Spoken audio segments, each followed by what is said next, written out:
ኡበይ ኢብኑ ካብ፣ ሙዓዝ ኢብኑ ጀበል፣ ዘይድ ኢብኑ ሳቢት እና አቡ ዘይድ ናቸው። ኢማም ቡኻሪ መጽሐፍ 65 ሐዲስ 25 ላይ አውጣው ከፈለክ እኮ። ታዲያ የትኛውን ጻፉ? የትኛውን የአንቀጽ ጻፈ? እኒህ ሰውዬ ቁርአንን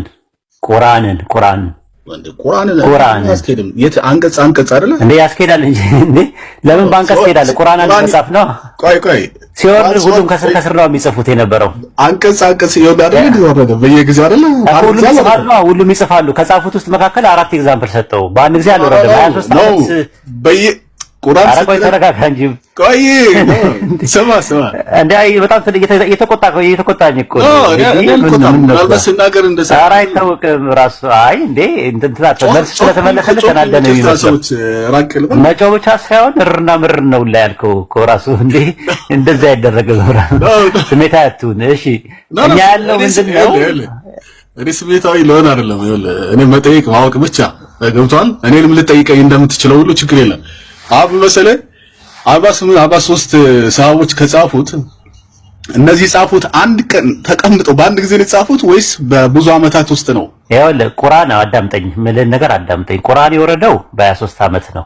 በ23 አመት ሲወርድ ሰሃባዎቹ ቆይ አንዴ አቸኩል ሰሃባዎቹ ከስር ቁርአን ሲወርድ ከስር ይጽፉ ነበረ። የሚጽፉት ቁርአንን ነው የሚጽፉት አጠቃላይ ማለት ነው።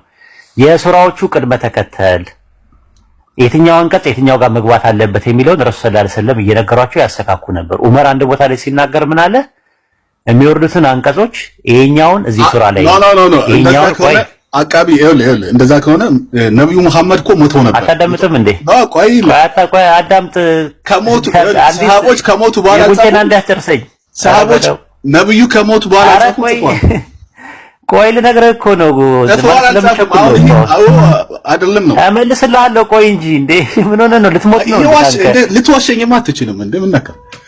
ኧረ እንደዛ ድንበር አትለፍ እንዴ! ኧረ ዲሲፕሊን እኮ አይደለም የምታወራው ነገር። ያወራው አውርቼ እንኳን ሳልጨርስ ተናዳል። የሆነ ነገር ተናዳል ማለት ነው። ማለት ጥያቄው ይመለስልኛል ብለህ ስላሰብክ ተናዳል። አሁን የዋሸ ምናምን የሚል የጻል ጨዋታ ትጫወት ለምሳሌ በ23 ታዳምጥ ከሆነ ቁርአን የተጻፈው በ23 አመት ከሆነ ነብዩ ሞተው ነበር እኮ ነው የምልህ። ስለዚህ ማን ነግሯቸው እኮ እሱን እነግርሃለሁ እኮ። አሁን እኮ ቸኩለህ እኮ ነው እኮ ወንድሜ፣ ቸኮልክብኝ እኮ። እነግርሃለሁ ስለ ረሱል ሰለላሁ ዐለይሂ ወሰለም ከሞቱ በኋላ ሄትሮጂኔስ እና ሆሞጂኔስ የሚባል ማቴሪያል አለ እና እየመለስኩልህ ነው። አልፈለክም ማዳመጥ ማለት ነው። ካልፈለክ ግዴታ የለም አብሽር። ከጴንጤዎች ጋር ለምዳችሁ ኖ አይ ይኸውልህ አታዳምጥም። አንተ አሁን ምንድነው የምታደርገው መሰለህ? ጥያቄ ትጠይቅና መልስ ሲፈለግልህ መልሱን ላለማዳመጥ ትሞክራለህ ማለት። ያ ማለት ምንድነው? ሽሽት ነው በቃ። መልሱ እንደሚመለስ በዛ ላይ ኢሪቴት ትሆናለህ በጣም አይታወቅህም።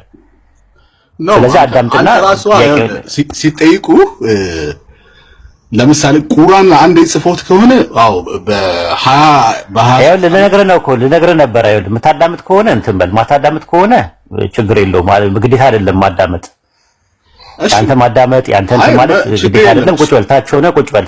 አስወርደው ሐሰን ታች ሂድና ቁጭ በል። በቃ ማታዳምጥ ከሆነ በቃ ተናደድክ ቁጭ በል። በቃ ሌላ ሰው ይገባል። መናደድ ሳይሆን አታዳምጥማ። ማዳመጥ እድሉን ካልሰጠህ ጥያቄ ጠይቀህ የማይመለስልህ ከሆነ የምትጠይቀው ጥያቄ መልሱን ታውቀዋለህ። ሐሰን ምንህን ለምን አሰማኝም?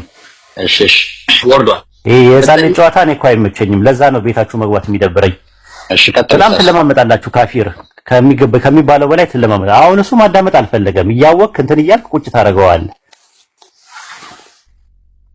የህፃን ጨዋታ እንትን ነው፣ በጣም ነው እንትን የሚለው። አላዳምጥም አለ እንግዲህ። ጥያቄ ጠየቀ፣ መልስ ነው የሚሰጠው። ከዚህ በላይ ሹሩ እያላችሁት እንዴት ነው እንትን የምትሉት?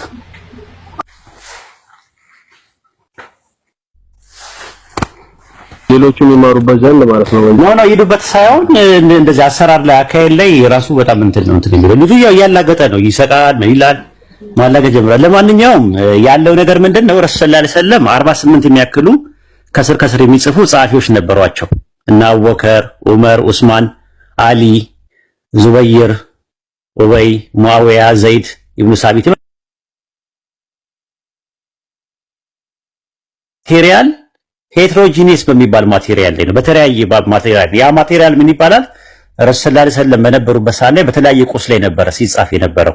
ያ ጽሁፍ ብራና አለ፣ ሰሌን አለ፣ ስስ ድንጋይ አለ፣ ሰሌዳ አለ፣ በበጋ አጥንት ላይ አለ፣ በዘንባባ ቅርፊት ላይ አለ፣ በትምር ቅጠል ላይ አለ፣ በከብት ቆዳ በመሳሰሉት ላይ ነው የተጻፈው። ሲጻፍ የተጻፈው ግራፊክ ፎርም ነው። እነማን ናቸው የጻፉት? ተጠቃሽ የሚሆኑት ኢማም ቡኻሪ መጽሐፍ 66 ሐዲስ 25 ላይ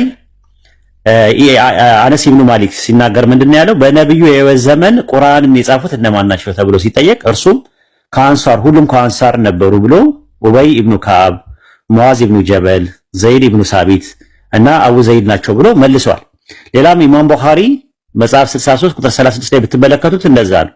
ራሱ ቀዳዳ እንደተረከው ቁርአን በነብዩ የህይወት ዘመን በአራት ሰዎች ተሰብስበዋል። ሁሉም ከአንሳር ሲሆኑ ወይ ሙዓዝ ኢብኑ ጀበል፣ አቡ ዘይድ እና ዘይድ ኢብኑ ሳቢት ናቸው ብሎ አስቀምጧል። ሌሎችም እንትኖች አሉ። ረሱል ሰለላሁ ዐለይሂ ወሰለም ነብዩ በሞቱ ጊዜ በአራት ሰዎች እንጂ ቁርአን አልተሰበሰበም። እነሱም አንደኛው አቡ አደርዳ የሚባለው ኡባይ፣ ሙዓዝ ኢብኑ ጀበል፣ ዘይድ ኢብኑ ሳቢት እና አቡ ዘይድ ናቸው ተብሏል። አሁን ይሄ በተለያየ ቁስል ማለትም በብራና በሰሌን በስስ ድንጋይ ላይ በሰሌዳ ላይ በበጋ አጥንት ላይ በዘንባባ ቅርፊት ላይ በቴምር ቅጥር ላይ በመሳሰሉት ላይ የነበረው የቁርአን ጥራዝ በአንድ ቁስ ወይም ሄትሮጂነስ ማቴሪያል በሚባል የነበረው ወደ ሆሞጂኒየስ በሚባል ማቴሪያል ተቀመጠ። ይህ መርሃ ግብር የተደረገው መቼ ነው? በየማማ ፍልሚያ ጊዜ ነው። ቃሪዎቹ ስለሞቱ በዑመር አሳሳቢነት በአቡበከር መሪነት ከዛ በኋላ ምንድነው የተደረገው? በአንድ ቮሊዩም ላይ እንዲጻፍ ተደርጓል ማለት ነው። ከዛ በፊት ግን ቁርአን እንደምትመለከቱት በልብ የታፈዘው በአንድ እንትን ነው የተሰበሰበው። በረሱል ሰለላሁ ዐለይሂ ወሰለም ጊዜ ነው የተሰበሰበው ማለት ነው። ጅብሪል መጥቶ ምን ያደርጋቸው ነበር? በአመት አንዴ እየመጣ አመቱ ሙሉ የወረደውን ነገር ያሳፈዛቸው ነበረ። ሊሞቱ 9 ቀን ሲቀራቸው ግን ሁለቴ ነው የመጣው። አንደኛ የመጣበት በአመት አንዴ ሁሌ እንደሚመጣው አጠቃላይ ቁርአንን ደግሞ እንትን ለማሳፈዝ ማለት ነው። ረሱል ሰለላሁ ዐለይሂ ወሰለም ከስር ደግሞ የሳባዎቻቸው ያሳፍዙ ነበር ራሱ ማለት ነው። እና ይሄ ነው ያለው ነገር። የመጀመሪያው ዚክር ይባላል፣ ሁለተኛው ሙሳሐፍ ይባላል ማለት ነው። ሁለት አይነት ነው። ኦራል ፎርምም አለው ግራፊክ ፎርምም አለው ማለት ነው። ቁርአን ወደ 14 ትውልድ የመጣው በኦራል ፎርም ደረጃ ነው፣ በዚክር ደረጃ ነው። ዚክር ደግሞ ምንድነው? አላህ በቁርአን ውስጥ በልባችን ውስጥ እንዲታፈዝ አድርጎ 14 ትውልድ አምጥቶታል። ግራፊክ ፎርሙ ግን ይህን ይመስላል ታሪኩ ማለት ነው ያለው ነገር ማለት ነው። እዚህ ላይ ጥያቄ ያለው ሰው መግባትና መጠየቅ ይችላል ለማለት ፈልጌ ነው። ልጁ ቢረጋጋ ብዙ ነገር መማማር እንችላለን። እኔ እንደውም ተረጋግቼ ጥሩ ነገር ላወራው ነበር የፈለኩት። እዚህ ላይ እሱ ሲል የነበረው ለመጨመር ነው ማለት እሱ ምንድነው? አሁን ለምሳሌ ሱረቱል በቀራ ሱረቱል አሊ ኢምራን ይሄ ሰሃባ ነው የጻፈው ይሄኛው ሰሃባ ነው የጻፈው የሚል ነገር መረጃ አላችሁ ወይ አይነት ነገር ነው። ይሄ ማለት እንደዛ ተብሎ አልተቀመጠም። እንደዛ ተብሎ ሳይሆን የሚቀመጠው እኛ ሰሃባዎች ጻፉ የምንለው ቁርአን ነው። ቁርአን አንድ መጽሐፍ ነው። ሲጻፍ በ23 ዓመት ነው የሚለው ማለት ነው። በ23 ዓመት የኛ አሪፍነቱ እኮ ምን መሰለህ? የነሱ መጽሐፍ በምዕራፍና በቁጥር የተከፋፈለው ቁርአን ባይብል ተጽፎ ካለቀ ቁርአን ከወረደ በኋላ በ1400 ዓመት አካባቢ ላይ ነው። በ15ኛው 16ኛው ክፍለ ዘመን ላይ ነው የነሱ መጽሐፍ በምዕራፍና በቁጥር የተከፋፈለው። የኛ ግን አምላካችን አላህ ሲያወርደው ራሱ ሱራ እያለ ይናገራል፣ አያ እያለ ቁጥር እያለ ይናገራል አላህ ብዙ ቦታ ላይ። ስለዚህ ረሱል ሰለላሁ ዐለይሂ ወሰለም ደግሞ ዑመር ሲናገር ምንድነው ያለው? ይሄኛውን ሱራ በዚህ ቦታ አስገባው ማለት ይሄኛውን አያ በዚህኛው ሱራ ላይ አስገባው ይላሉ። የቁርአን ስሞቹ ራሱ ከረሱል ሰለላሁ ዐለይሂ ወሰለም የተገኘ ነው፣ ወህይ ነው ራሱ። ሱረቱ በቀራ ይሉናል፣ ሱረቱ አሊ ኢምራን ይሉናል፣ ሱረቱ ኒሳ ይሉናል፣ ሱረቱ ያሲን ይሉናል፣ ሱረቱ ሙልክ እያሉ ይናገራሉ ራሱ ረሱል ማለት ነው። ስለዚህ ስሞቻቸውን የቁርአን ስሞቻቸው ራሱ ዲቫይን ሬቨሌሽን ነው። እንደ ባይብል መጽሐፍ አስቴር አንደኛ ሳሙኤል ሁለተኛ ሳሙኤል የሚለው የመጽሐፉን ከቨር ስም የሚያወጡት ሰዎች ናቸው። ይሄ ግን ለየት የሚለው ነገር በረሱል ሰለላሁ ዐለይሂ ወሰለም ጊዜ ሁሉ ነገር የተደረገ ነገር ነው። ግን ምንድነው በሄትሮጂኒየስ ማቴሪያል ላይ ነው፣ በተለያየ ማቴሪያል ላይ ነበር የተጻፈው የነበረው።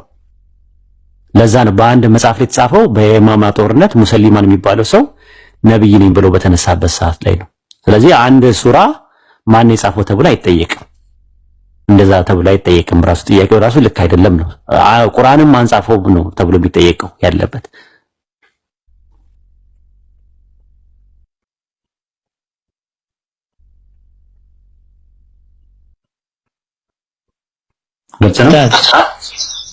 ጀዛከላሁ ኸይረን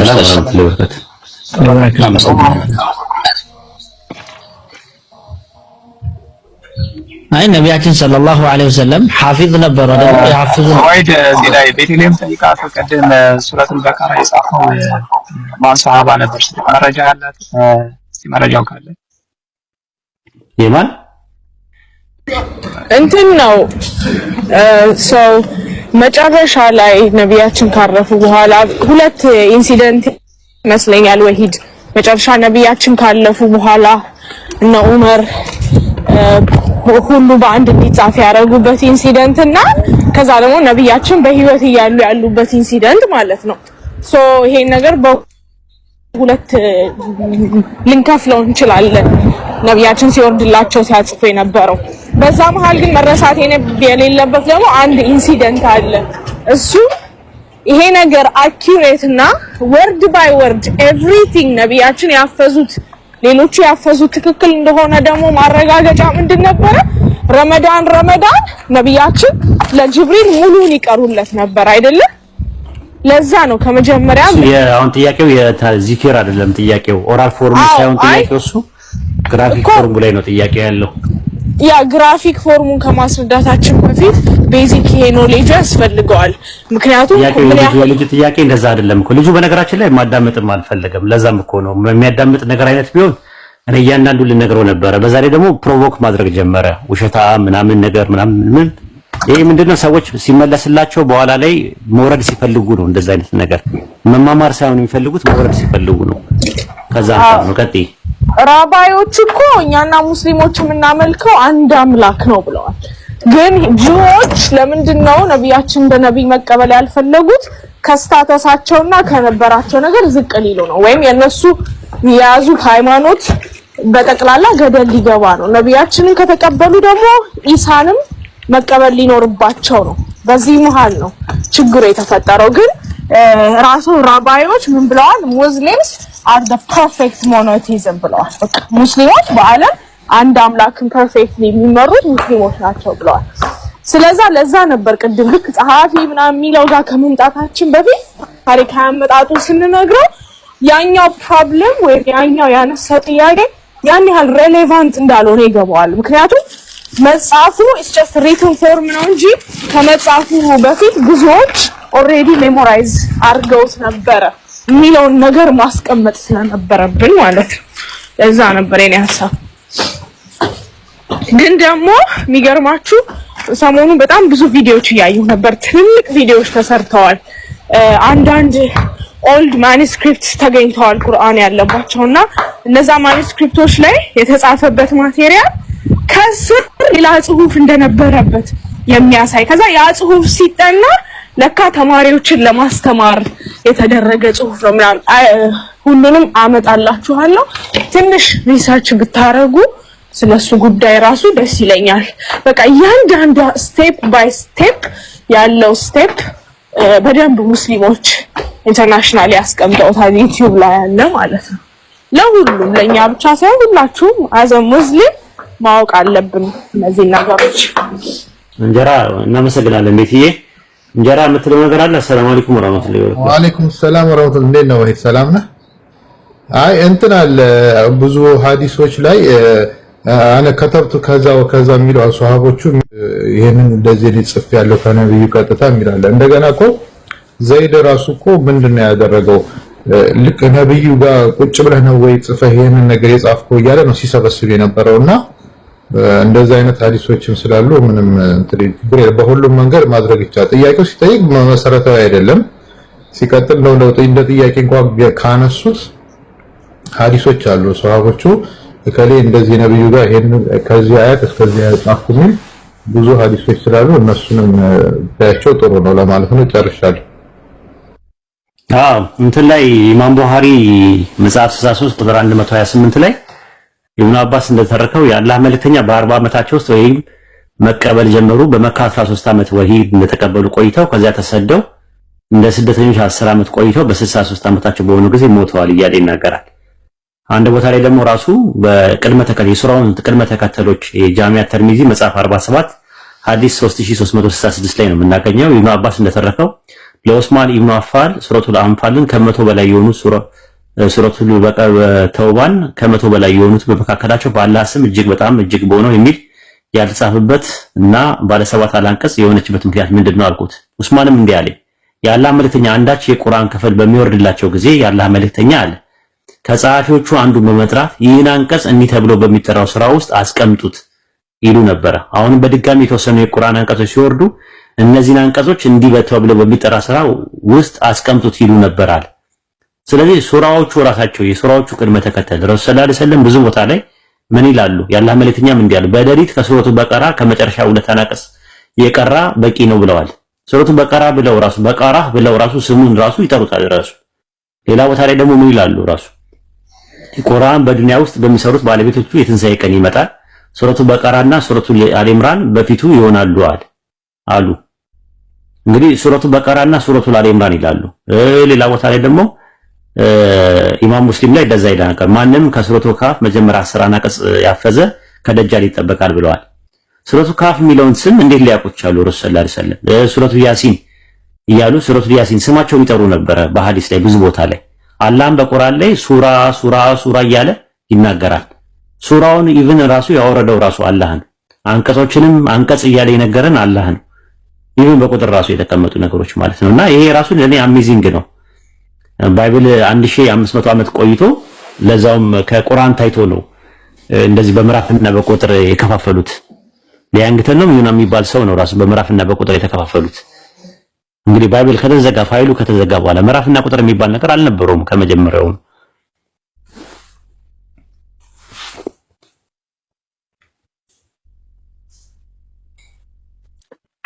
ጀዛከላሁ ኸይር ጀዛ ኡስታዝ።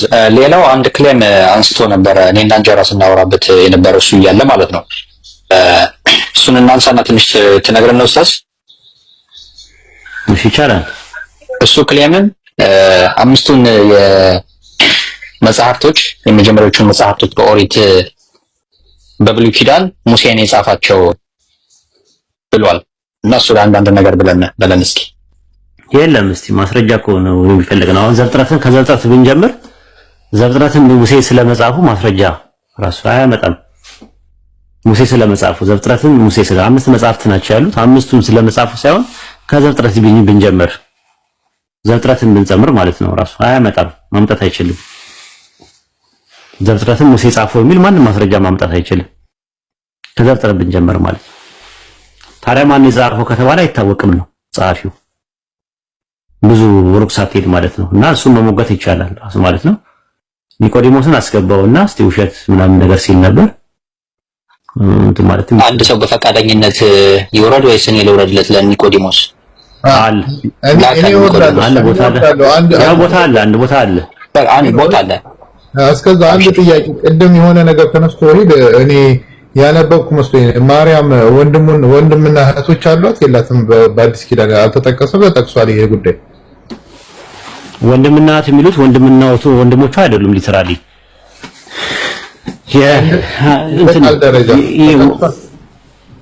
ወንድምና እህት የሚል አለ፣ ግን ወንድምና እህቶቿ አይደሉም። ራሱ የቆልጵያ ሚስት ማርያም የነሱ ልጆች ናቸው፣ ቤተሰብ ናቸው። ስታጠናው ማለት ነው። ሌሎች ናቸው እናትና አባታቸው የዮሳና ስምዖን ምናምን የሚባሉት ያዕቆብ ምናምን የሚባሉት እና ይሁዳ የሚባሉት የክርስቶስ ወንድሞች ብለው ተሰናከሉበት ነው የሚለው። እነሱ ናቸው የተሰናከሉት። አይሁዳኖች መስሏቸው ነው። የዮሴፍ ልጅ ምን ነው አሉት እነሱ። አንቀጹን ትነግረኝ ወይ? ማቴዎስ ወንጌል ምዕራፍ 13 ቁጥር 53 ላይ መሰለኝ እንግዲያስ ይህን ሁሉ ኮድ የታገኘው ብለው ተሰናከሉበት ይላል። ዛት ሚንስ የመሰላቸው እነሱ እንደዛ ነው። የዮሴፍ ልጅና ምናለም ወንድሞችና እህቶች ያሉት ነው የመሰላቸው። ወንድሞችና እህቶች የተባሉት ዝም ብለህ ስታጠናው የቆልጵያ ሚስት የነበረችው ማርያም የምትባለው የሷ ልጆች ናቸው የነበሩት። ያንን ማግኘት ትችላለህ ራሱ ማለት ነው። እንዴት ነው ማግኘት የምትችለው የሚለውን በቀላሉ ላሳይ። ማቴዎስ ወንጌል እሺ ምዕራፍ 27 ላይ ማቴዎስ ወንጌል ምዕራፍ 27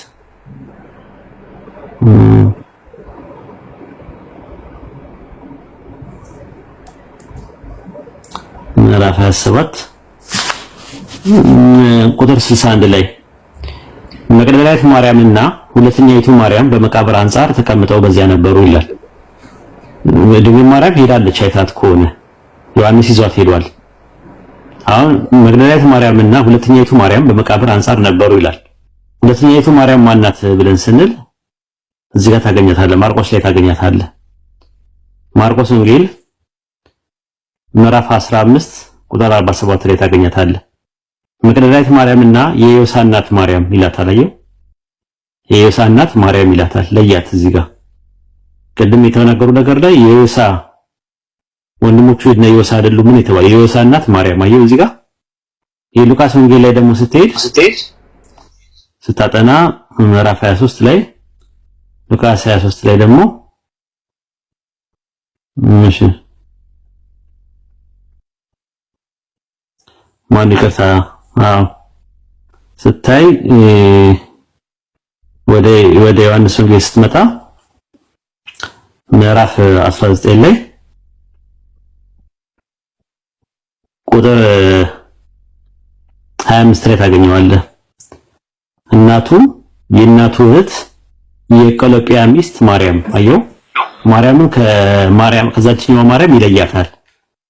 በኢየሱስ መስቀል አጠገብ እናቱ ድንግል ማርያም የእናቱ እህት ሌላ የቀሎጵያ ሚስት ማርያም መግደላዊት ማርያም ቆሞ ነበር ይላል። ከዚህ አንፃር ነው። ከዛ በኋላ ኢየሱስ እናቱ ይወድ የነበረው ደቀ መዛሙርት ባጠገቡ ቆሞ እናቱን አንቺ ሴት ነው ልጅሽ አላት። ከዛ በኋላ ደቀ መዝሙሩ እናትን ነው አለ። ከዚያ ሰዓት ጀምሮ ደቀ መዝሙሩ ወደ ቤቱ ወሰዳት ይላል። ስለዚህ የዮሳ እናት ማርያም ሌላ ናት ማለት ነው። እሷ በመቃብሩ ላይ ነበረች ይላል። ይሄኛው ግን ሄደች ይላል። ይችኛው ማርያም የድንግል ማርያም ማለት ነው። ስለዚህ ከዚህ አንፃር ምንድነው የምንረዳው ስንል የማቴዎስ ወንጌል ምዕራፍ 13 ቁጥር 55 ላይ ያለው ጥቅስ እዛ ጋር የተጠቀሰው ምን ብሎ ነው የሚለው? እናቱ ማርያም የለም ዮሳ ተብሏል። ያዕቆብና ዮሳ። ስለዚህ የዮሳ እናት ማርያምና ድንግል ማርያም ይለያያሉ ማለት ነው። ግልጽ ነው።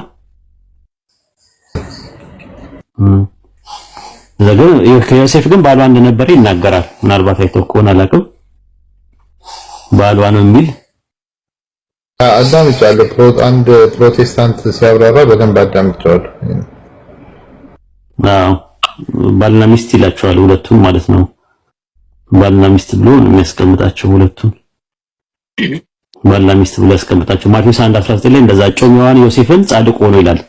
እጮኛዋ ለሚለው የሚተቀመጠው ቃል አነር ነው የግሪኩ የሚለው። እንግሊዝኛ ላይ ባል ብሎ አስቀምጠውታል። ሃዝባንድ ብሎ አስቀምጠውታል። አነር የሚለው ቃል ባል ለሚል ነው የሚመጣው። እጮኛ ብቻ ሳይሆን ባል። ማርቆስ 10:12 ላይ ሰው ባልዋን ፈታ ሌላ ብታገባ ታመነዝራለች አለ። ባል ለሚለው ቃል አነር ነው የሚቀመጠው። ስለዚህ ዮሴፍ ለማርያም ባሏ ነው ማለት እጮኛዋ ነው ማለት ጠባቂዋ ነው እንጂ ሊትራሊ አይደለም ይላል። ማርያም ደግሞ ተገልብጣ ደግሞ እንደገና ደግሞ ለዮሴፍ እጮኛ እንደሆነች ተነግሯል። ማቴዎስ 1:20 ላይ እንደዛ ነው የሚናገረው። እጮኛህን ማርያምን ለመውሰድ አትፍራ። እጮኛ ለሚለው ግሪከኛ ጉኔ ነው የሚለው።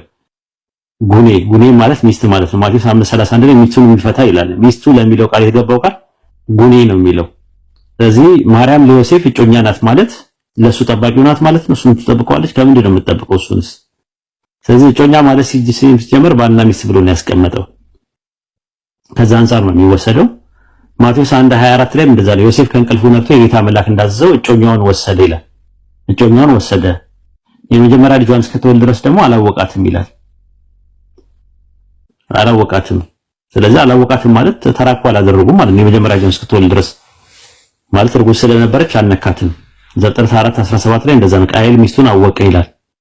ዘፍጥረት 4:1 ላይ ደግሞ አዳም ሚስቱን ሔዋንን አወቀ ይላል። አወቀ ማለት ትርጉሙ ተራክቦ ማድረግ ነው። ሴክሹዋል ኢንተርኮርስ ነው የሚያመለክተው። ስለዚህ ዮሴፍ ከዛ በኋላ ጋብቻ ይኖራቸዋል። አዎ ይኖራቸው ይችላል። ነገር ግን ልጅ የሚሉት እነዛ ወንድምና እህቶች የሚሉት ሊትራሊ ወንድምና እህቶቹ አይደሉም ነው ፖይንቱ። አይ ግልጽ ነው። ከታች ያፊት ትክክል አይደለም ስትል ነበርና ጥያቄህን አቅርብ። ገብቷል። በስነ ስርዓት ነው የምታወራ ያፊት። ታች በኮሜንት በጻፍኩ መልኩ እንዳታወራ እዚህ ጋር ገብተሽ እሺ። በስነ ስርዓት ነው የምታወራው። ምንድነው የጻፍኩት? ታች ኮሜንት ጽፈህ ነበረ። የዛን አይነት ንግግር በንግግር አንፈልግም። እሺ ኦኬ። ስለዚህ ለምን አስቀምጠው መጀመሪያ ለምን ታስወጣለህ? ኦኬ አሁን ገብተካል። በስነ ስርዓት አውራ። ለእውቀት ለመውሰድ ከፈለክ በስነ ስርዓት አውርተህ ተወያይተህ ትወጣለህ ከኡስታዝ ጋራ። ደረቅ ነገር ነው። በጸባይኛ የሚሆን ከሆነ ያው አንሶኒያ ነው የሚባለው። በሌላ አካውንት ቀይሮ ነው የመጣው። አሁን ጸባይኛ ነው በደብ።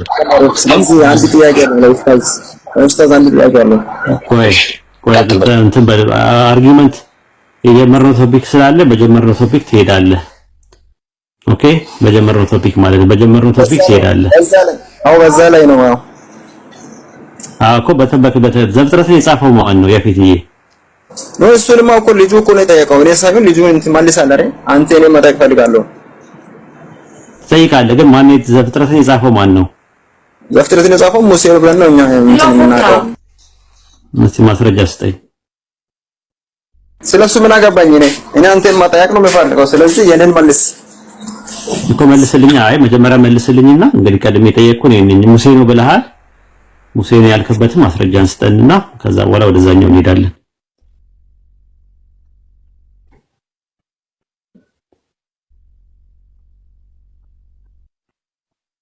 ቀጥል። ዘፍጥረትን ሙሴ ስለመሆኑ መጽሐፉን የሚያሳይ ማስረጃ ስጠኝ። እየጠበቅኩ ነው።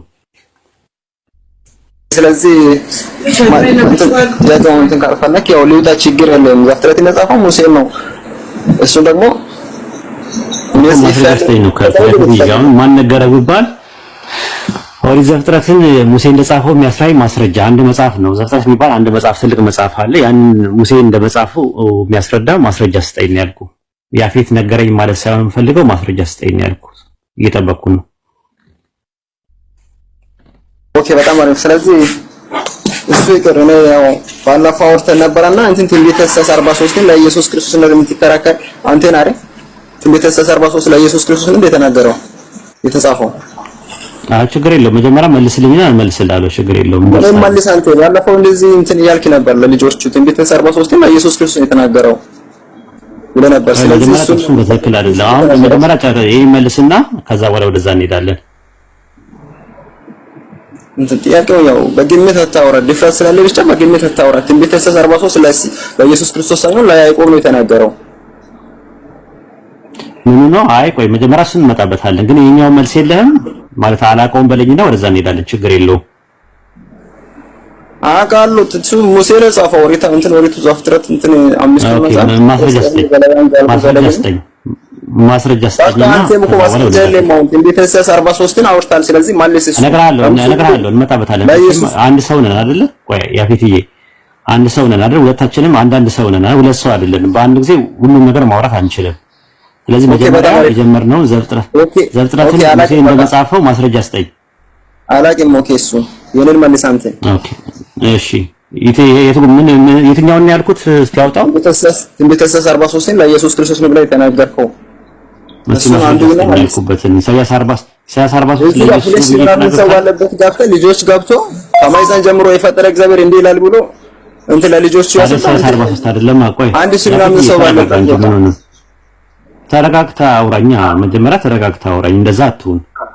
በቃ አንተም ተረጋግተህ መጀመሪያ ተረጋግተህ አውራ። አንተም መልስልሃለሁ። ቆይ እኔ ኢሳይያስ 43 አይደለም ያልኩት። ኢሳይያስ ስንት እንደሆነ ተረጋግተህ 43 አይደለም ያልኩት። ከማህፀን ጀምሮ የፈጠረ እግዚአብሔር እንዲህ ይላል ብሎ ከማህፀን ጀምሮ የሰራኝ የሚል ኢሳይያስ 43 ላይ አይደለም ያለው። ስላልተረጋጋህ እኮ ነው አንተ። ትንቢተ ኢሳይያስ 43 ላይ ያለው 43 ላይ አይደለም ያለው ጥቅሱ። ኦኬ የት ነው ያለው?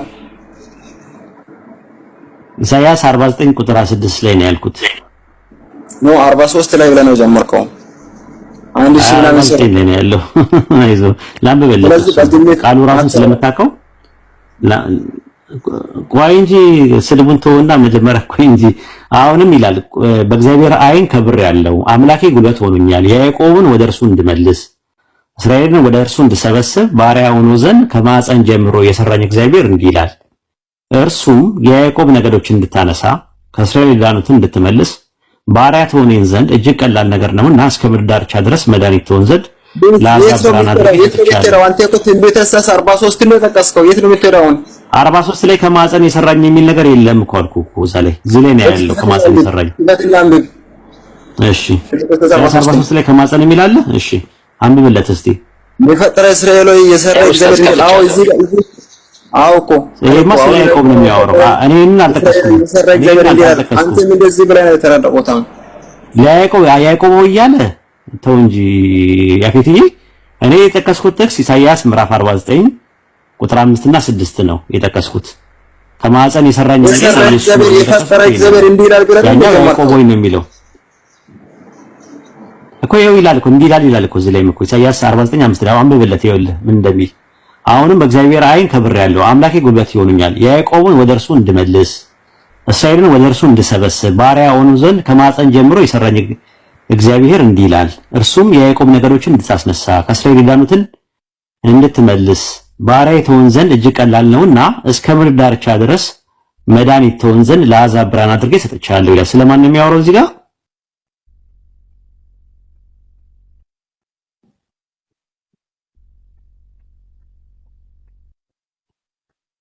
ስለማን ነው የሚያወራው? ያፊት እንዴ ተጣጣራ በቃ እንትን ዳንተ ማይሞችን ያስገባ ወዘን ብለ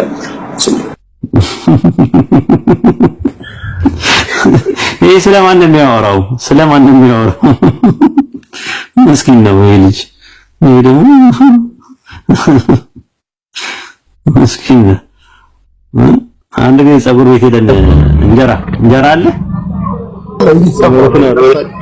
እንጀራ አለ አንድ ጊዜ ፀጉር ቤት ሄደን አንድ ፕሮቴስታንትና እኔ ፀጉር ቤት ሄደን ነበረ እና ፀጉር ቆራጩ ዝም ብሎ ስለ ባይብል ያወራል። ምንም ያውቀው ነገር የለም እና በጣም እንትን ይላል ያወራል። በቃ ዝም ብሎ ድብልቅልቅ እያደረገ ከገድል ጋር እያወራ ምናምንና ልናገረው አለኝ። ፕሮቴስታንቱ ባይብል ያነባል እና ልናገረው ሲለኝ አያትናገረው ዝም በለው አልኩት። አራናደኛ ልናገረው አልኩት። ከዛ በኋላ ልክ ሲጨርስ ልጁ ጥያቄ ጠየቅኩት። ይሄን ሁላ የምታውቀው እንዴት አወቅኸው? አንብበህ ነው ስለው ኖ አለኝ። አሃ ተገልጦልህ ነው ስለው አዎ አለኝ። ከዛ ጓደኛዬ ፕሮቴስታንቱ በሳቅ ሞተ። ፍርፍር ብሎ ነው የሞተው ራሱ ማለት ነውና ተገልጦልህ ነው ስለው አዎ አለ። አንብበህ ነው ይሄን ሁላ ያወቅኸው ስለው አለኝ። ኖ አለኝ። እሺ ተገልጦልህ ነው ስለው አዎ አለኝ። እና ምንድነው አንዳንድ ጊዜ እንደዚህ አይነት ሰዎችን ያው አለማውራት ነው በተሻለ አቅም ገብቶታል። ገባ ስለገባው ጥያቄው የጠየቀው ጥያቄ በደንብ ስለገባው ያልጠበቀው ነገር ነው የሆነበት። ስለዚህ አለማውራት ነው። እንደዛ ጊዜ አትለማመጧቸው። እኔ ያው ምንድነው ያሲንን ሞክሰው ወንድሜ ነው አይደል? ሊላሂ ወንድሜ ነው።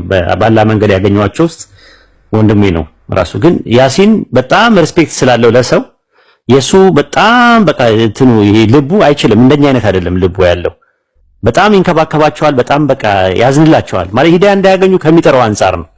ግን በዚህ ደረጃ ደግሞ ዲግሬድ እንዲሆንብኝ ደግሞ የኔ ወንድም አልፈልግም ማለት ነው። እንደፈለጉ እስልምና ላይ እየተረማመዱ ሞራል የሚነኩ ቃላት እየተጠቀሙ ምናምን ነገር እነሱ እንዲድኑ ነው እኮ የያሲንን ፍላጎት። መዳን ከፈለጉ ይድናሉ። አይ ካሉ ደግሞ መተው ይሻላል ማለት ግዴታ አይደለም እኮ እኛ በሃይማኖት ማስገደድ የለም ተብሎም በቁርአን ላይ ተገልጿል። እሱ ለሚድነው ነገር እሱ ነፃ እንዲወጣ ለምፈልገው ነገር እኔ ምንድነው የሚያታገለኝ ከሱ ጋር? እሱ ለምንድነው የምንለማመጠው? ሲሳደብ ዝም ብዬ ሹሩሩ ምናምን ነገር ምልበት ጀርባ የለኝም። ራሱ ማጠባው ጡጦ የለኝም። ማጠባበት ጡጦ የለኝም። ያንን ሰው መማር ከፈለገ ማወቅ ከፈለገ አንድ ሰው በስነ ስርዓት ማወቅ ይችላል። ዲቤትም ከሆነ ዲቤት ማድረግ ይችላል። አርጊውመንት ቢልድ ማድረግ ከፈለገ አርጊውመንት ቢልድ ማድረግ ይችላል። ጥያቄና መልስ ከሆነ ጥያቄና መልስ ይመጣው ይመጣል። ግን ዝም ብሎ ለመበሻሸቅ ምናምን ነገር ሲመጣ አለመስጠት ነው፣ ቦታ አለመስጠት ነው። አንድ ጥያቄ ላይ ያተኮረ ብቻ መነጋገር። እዛም ሲሮጡ ምናምን የሚዘሉት ነገር ሲጨንቃቸው ነው። በቃ መተው ነው ያለበት።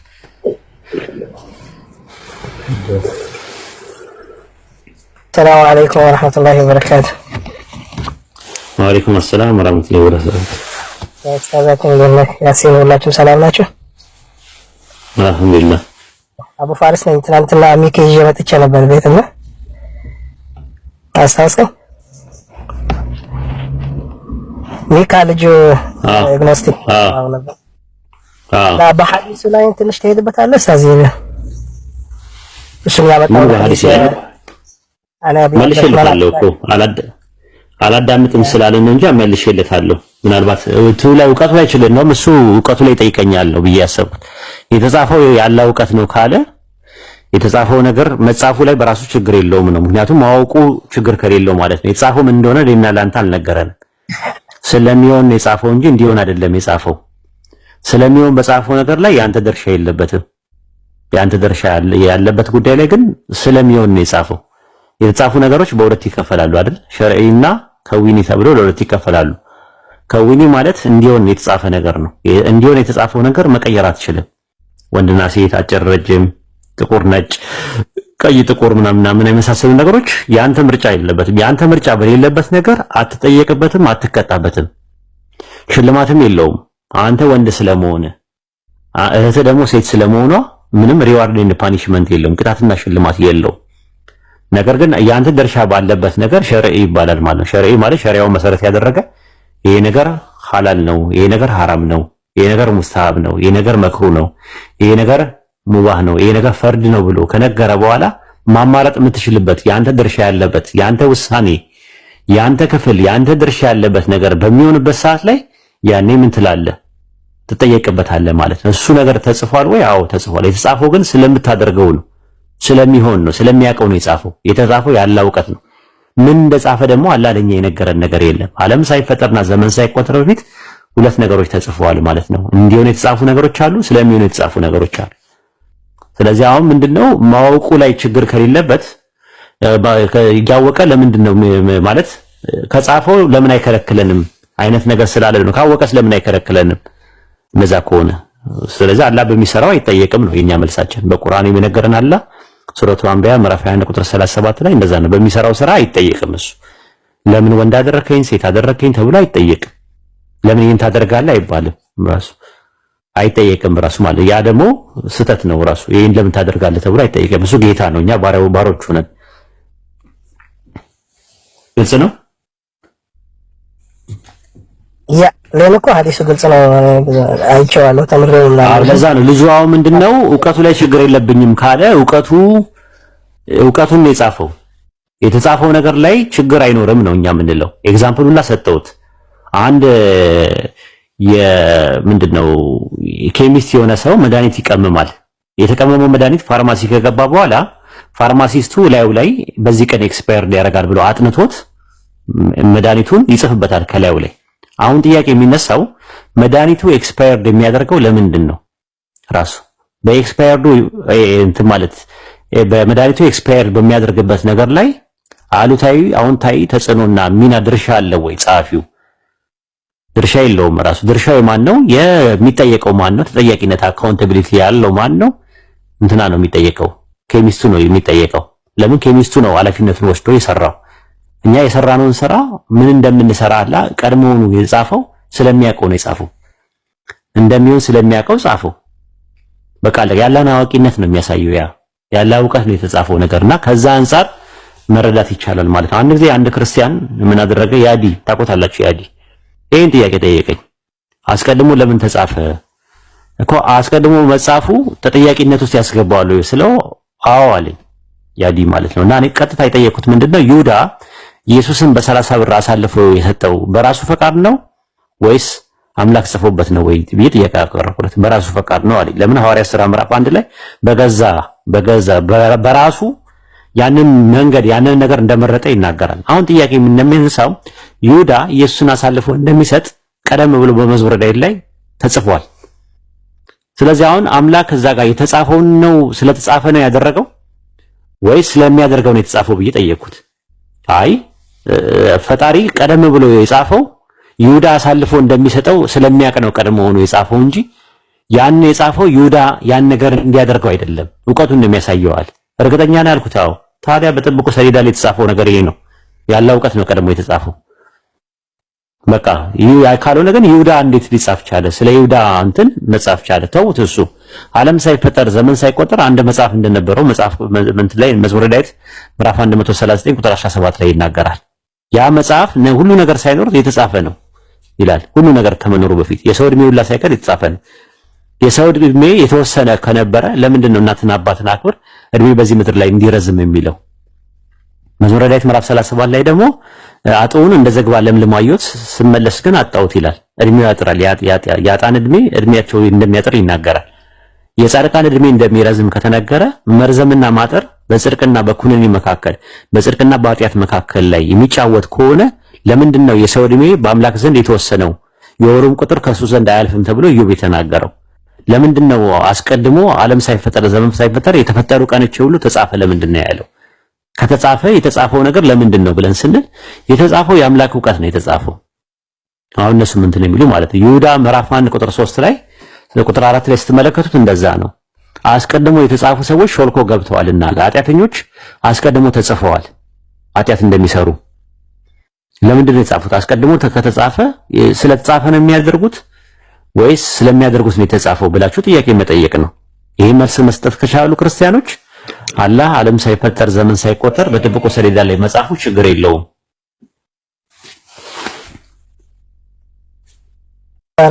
ባረከላሁ ፊክ ኡስታዝ። አንድ ደግሞ ነበር ሸይጣንና ኢብሊስ እና ጅኒ ልዩነታቸው ትንሽ ብትሄድበት ይችላል። ኢብሊስ በርሰን ነው ወይስ የሥራ ውጤት?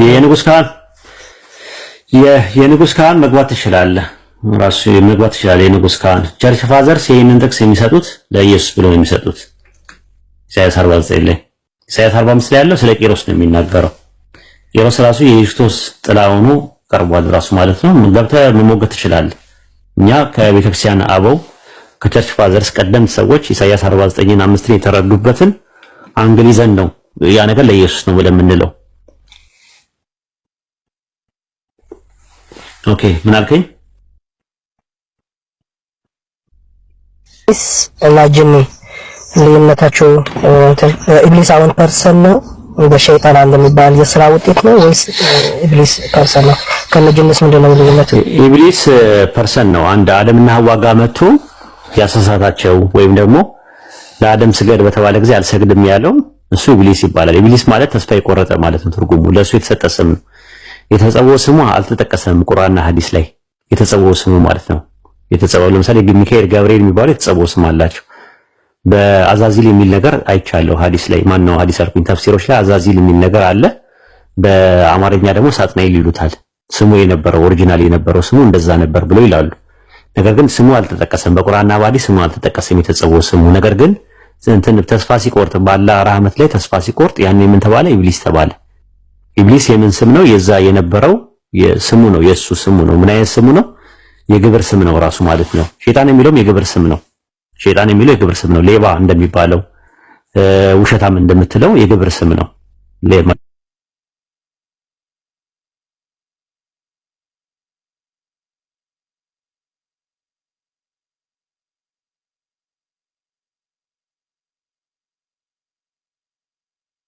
የባህሪ ስም ያንተ ማን ነው? አቡ ፋሪስ የምትባለው አይደለም። ስም ሰው የሚለው ነገር የባህሪ ስም ነው። ኦንቶሎጂካሊ ነው ስም።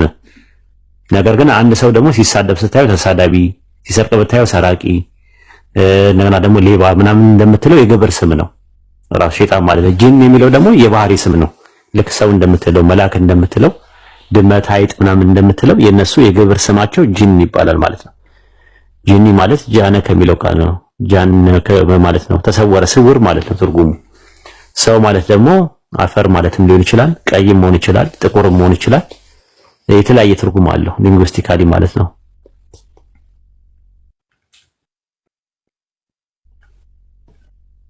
ጀዛከላሁ ኸይር። ያ ግልጽ ነው ማሻአላህ። ልጁ ትንሽ ሐፍዝ ቁርአን ነበረ። አሁን ግን ባለፈ ከነቤቲ ጋር ምናምን መኮረ ነው። አንዳንድ ረስቶታል፣ ግን በደንብ ነው መቀራው። ሐዲስን በደንብ ይቀራል ልጁ። አሁን ሱዳኒ ቤት ስላለ ልጁን ተዋው የለም። ስለ ልጁ ለምን ታወራለህ? እነሱ እንዳው የፈለኩት ሱዳን አንተ ጥያቄ ከፈልገ ነው። ለምን በእውቀት ጠፍቷል? ጥያቄ ካለ ጠይቅ። ልጁን ተወው። ልጁ በሌለበት አሁን አታወራ። ልጁን በጣም ቦታ ሰጥተው እንትን ስላልክ ነው። ከመጣ ይምጣ፣ ግዴታ አይደለም። በጣም ታትጨናነቁ። በእንደዚህ አይነት ደረጃ ተጨናንቃችሁ ምንም የምታመጡት ነገር የለም። ሪሳላው መልእክቱ ማድረስ ብቻ ነው ለሰዎች የሚጠበቅባችሁ። መልእክቱ ከደረሰ ከተቀበለ ይቀበላል። ካልሆነ ግን የጭቅጭቅ የምናምን ንትርክ ምናምን ከፈለገ ሌላ ቦታ ላይ ነው ወይ እውቀት ኖሮት አንደኛውኑ ዲቤት እያደረገ አይደለም፣ ደቂቃ ተሰጥቶት ምናምን አይደለም። ጥያቄ ከጠየቀ ደግሞ መልስ ነው ማዳመጥ ያለበት። ጥያቄ እንዳይመለስ አፍ ላይ መቆም ደግሞ ሌላ ጉዳይ ነው። ያ ስለሆነ ነው። ከዛ አንፃር ነው ልጁን ተወውና ፕሮሞት አታደርገው። ልጁን ማሳወቂያ ትስራለት። ከመጣ ይምጣ። መማር ከፈለገ ይማር። መማር ካልፈለገ ግን ኦኮፓይድ አይሆን ጭንቅላት በሱ ማለት ነው። ኦኬ